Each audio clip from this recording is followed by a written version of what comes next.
দেশের প্রায় ৮১% নারী গৃহস্থালির কাজে নিয়োজিত, যাদের প্রত্যেকে গড়ে দৈনিক ৪০ ধরনের কাজ করেন, অথচ তাদের এই কাজের আর্থিক মূল্যায়ন নেই।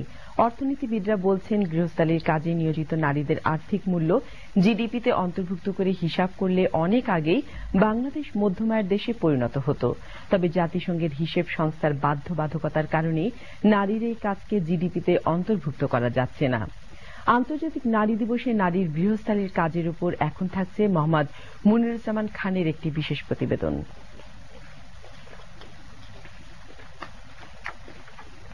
সাবিনা ইয়াসমিন, যাকে কাকডাকা ভোর থেকে মধ্যরাত পর্যন্ত সংসারের বোঝা টানতে হয় অক্লান্ত শরীরে, তারপরেও জোটে অপবাদ, কিছুই করেন না। একটা সংসারে তো অনেক কাজ থাকে, সব কাজই আমার করতে হয়, আমিই করি, অথচ বাসার মানুষ দেখা যায় বলতেছে যে কি এমন কাজ।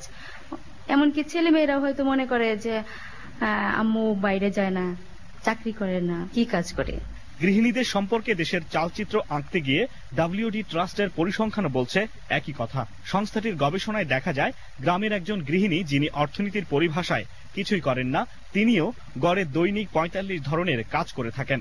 আর শহুরে গৃহিণীর বেলায় এ কাজের সংখ্যা ৩৫-এ। গবেষণায় দেখা গেছে যে নারীরা ১৬ থেকে ২০ ঘন্টা ঘরে কাজ করেন, তাদের এটা কোনো মূল্যায়িত হয় না। আমরা যারা ঘরে কাজ করি এবং যারা চাকরি করি, আমাদের জন্য এটা ডবল বার্ডেন। গৃহস্থালির কাজে নিয়োজিত নারীদের এই আর্থিক অবমূল্যায়ন শুধু বাংলাদেশেই নয়, বরং পুরো বিশ্ব জুড়েই একই অবস্থা। United nation system of national accounting, এটা একটা সংগঠন, UNSNA, এটা ঠিক করে যে জিডিপিতে কি কাজ দেখা যায় আর কি কাজ দেখা যায় না। তো ওইখানে যদি দেখেন, ওরা বলে গৃহস্থালির কাজ শুধুমাত্র কাউন্ট হবে যদি এটা বেতনী হিসেবে হয়। যদি নারী কোনো বেতন হয় না, যেমন নিজের জন্য কাজ করতেছে, নিজের পরিবারের জন্য, তাহলে এটা কাউন্ট হয় না। ILO একই কথা, এরা বলে যারা কাজ করে না, যারা ইকোনমিক্যালি ইনঅ্যাক্টিভ বলে, এর মধ্যে আছে যারা শুধু গৃহস্থালির কাজ করে। গৃহের কাজগুলো অন্য নারীকে দিয়ে করানো হলে যদি আর্থিক মূল্য দিতে হয়, তাহলে নিজ গৃহে নারী তার কাজের স্বীকৃতি পাবে না কেন?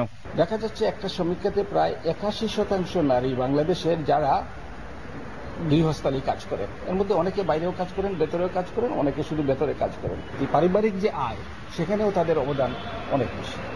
তাদের যে কাজগুলো, সেই কাজের প্রথম মূল্যায়ন করতে হবে, তারা কাজ করছেন সেটা স্বীকৃতি দিতে হবে, এবং সেটার একটা আর্থিক মূল্যায়ন যদি আমরা করি, তাহলে দেখা যাবে যে ইতিমধ্যেই আমরা মধ্যমায়ের দেশ হয়ে গিয়েছি। প্রকৃতপক্ষে গৃহিণী সাবিনা ইয়াসমিনের মতো লাখো নারীর কারণেই আমাদের পরিবারগুলো আজও স্বর্গময়। তাই নারীর গৃহস্থালী কাজের আর্থিক স্বীকৃতি দিতে এজন্য উদ্যোগ নিতে হবে জাতিসংঘকে, এবং তা হতে পারে নিজ পরিবার থেকেও। কুমার বিশ্বজিৎ রায়, বাংলাদেশ টেলিভিশন, ঢাকা।